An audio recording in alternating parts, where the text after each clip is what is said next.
ឥឡូវនេះគឺខ្ញុំទៅលេងនៅខាងវាវែងពេលខ្ញុំធ្វើដំណើរពីបាត់ដំបងមកយើងទៅតាមផ្លូវកោះកឡដោយសារតែតាមផ្លូវកោះកឡនេះស្រួលជីផងហើយណាមួយចិត្តបើយើងចេញពីក្រុងបាត់ដំបងមកចាំបន្តដំណើរទៅមុខទៀតចាំខ្ញុំថតឲ្យអ្នកទាំងអស់គ្នាបានទស្សនាបន្ថែមទៀតបន្ទាប់ពីជិះរៀងឆ្ងាយគួរសមដែរមកដល់រ៉ាតែភ្លើងនេះផ្លូវនេះផ្លូវតែភ្លើងហើយខ្ញុំជិះនេះអត់ចូលទៅខាងភ្នំថាបតីទេដោយសារតែផ្លូវទៅភ្នំថាបតីរៀងកឡុកច្រើនរៀងពិបាកអញ្ចឹងខ្ញុំជិះតាមផ្លូវខាងក្រៅផ្លូវខាងក្រៅនេះវាមិនខុសគ្នាប៉ុន្មានទេតែទៅដល់ស្រុកកោះកឡអញ្ចឹងណា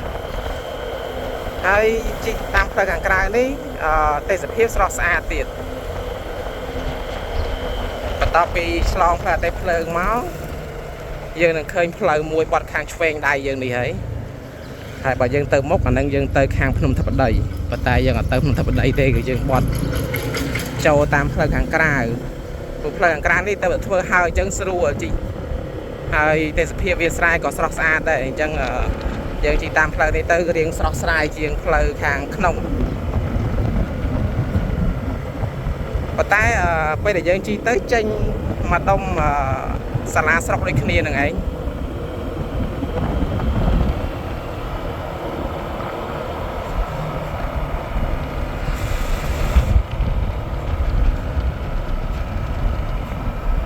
យើងបានមកដល់ផ្លូវចេញហើយផ្លូវចេញមកដល់ចំទីរួមស្រុកកោះកឡតែម្ដងផ្លូវនេះទៅធ្វើហើយដែរនេះហើយធ្វើលឿនដែរធ្វើអត់ដល់មួយខែផងធ្វើហើយបាត់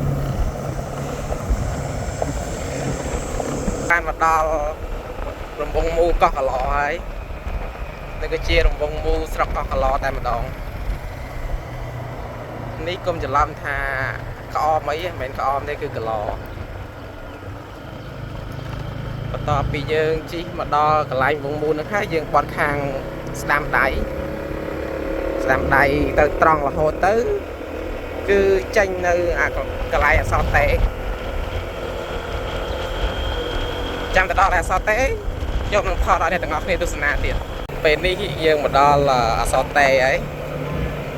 ផ្លូវនេះគឺជាផ្លូវអសតេនេះផ្សារអសតេរបស់គេហើយនេះ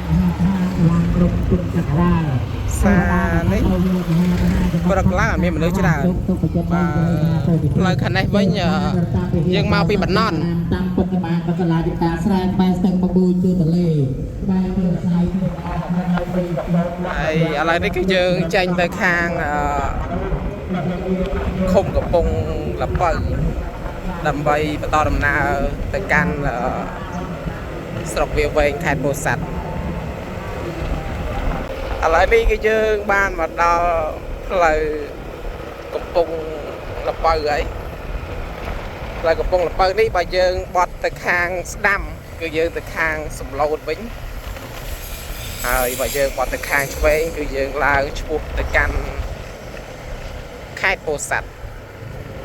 ស្រុកវាវែង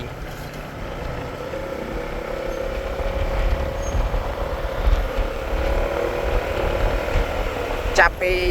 ផ្លូវនេះទៅគឺខ្ញុំអត់ដែរជិះទេខ្ញុំជិះបានតែត្រឹមផ្លូវហ្នឹងឯងអញ្ចឹងទៅមើលផ្លូវនឹងទាំងអស់គ្នាថាមានអ្វីប្លែកខ្លះខ្ញុំនឹងថតឲ្យអ្នកទាំងអស់គ្នាបានទស្សនាបន្ថែមទៀត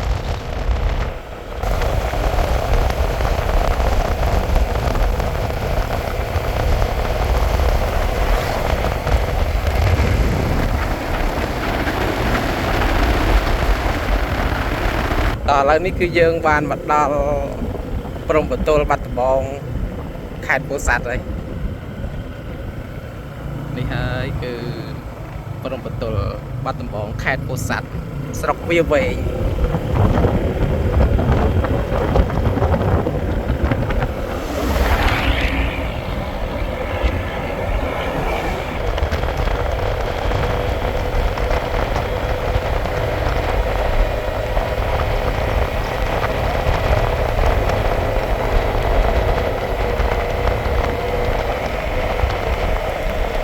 ដល់ស្រុកវាវែងហើយពិតជាស្រស់ស្អាតខ្លាំងមែនទែនតែម្ដង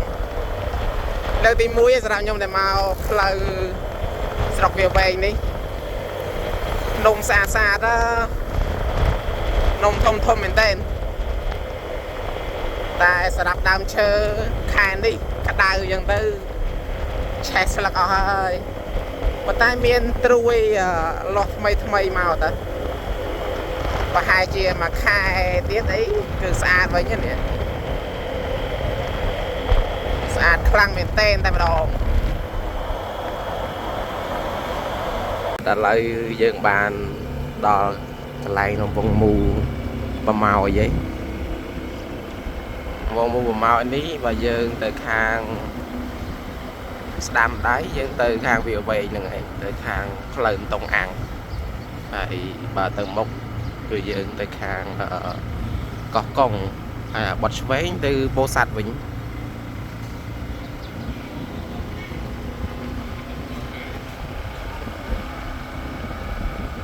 ឡូវនេះគឺយើងកំពុងតែធ្វើដំណើរទៅកាន់ផ្លូវតុងអាំងហើយតែសភាពតាមនេះស្រស់ស្អាតខ្លាំងភ្នំនិយាយទៅភ្នំជុំវិញតែម្ដងភ្នំស្អាតដល់តែសភាពឥ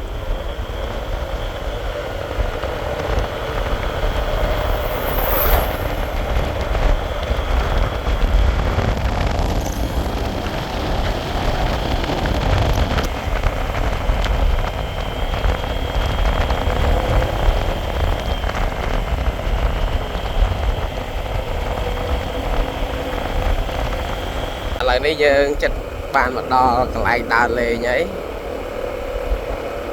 កន្លែងកាហ្វេ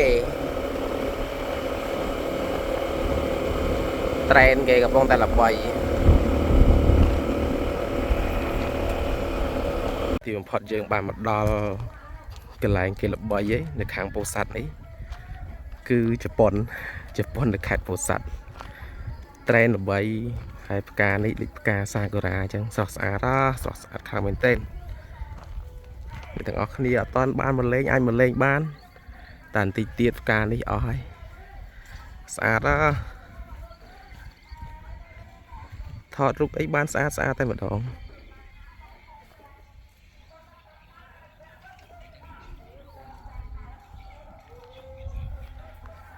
មានភ្នំមានអីហើយទេសភាពគឺញាក់សាច់និយាយទៅយើងបាច់ទៅលេងជប៉ុននេះមកលេងតែត្រឹមពោធិ៍សាត់នេះស្រុកវាវែងគឺកន្លែងថតរូបស្អាតខ្លាំងមែនទែនតែម្ដង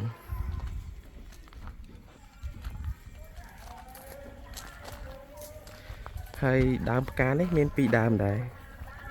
មានដើមខាងក្នុង1ដើមខាងក្នុង1ដើម3ក្រោនខាងក្រោយភ្នំធំទៀតស្រស់ស្អាតខ្លាំងណាស់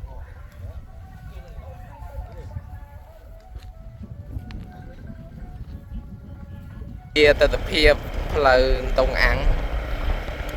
ឥឡូវយើងកំពុងតែជិះនៅក្នុងផ្លូវនឹងឯងតោះតែយើងឡើងទៅដល់ខាងលើបានយើងថតពីខាងលើមកឃើញរៀងដូចជាតុងអាំងអញ្ចឹងខាងលើភ្នំឆ្ងាយដែរឡើងទៅ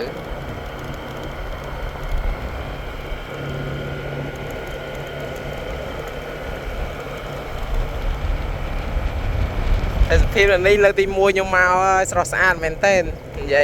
យទៀតដដែលហ្នឹងគឺថាស្រស់ស្អាតខ្លាំងម្ដង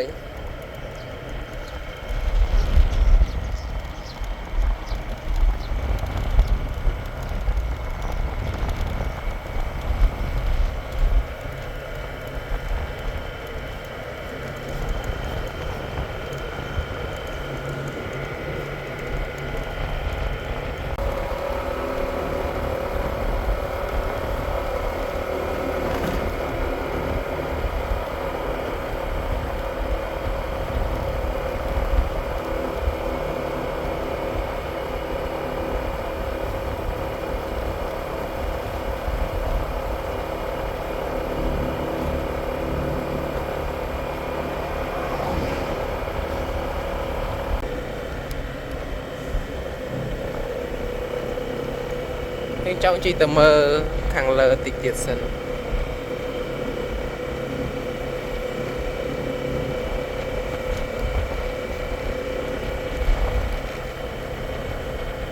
chạp nó buồn ấy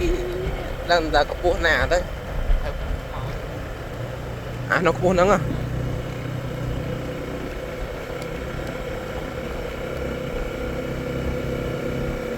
ồ em ấy nè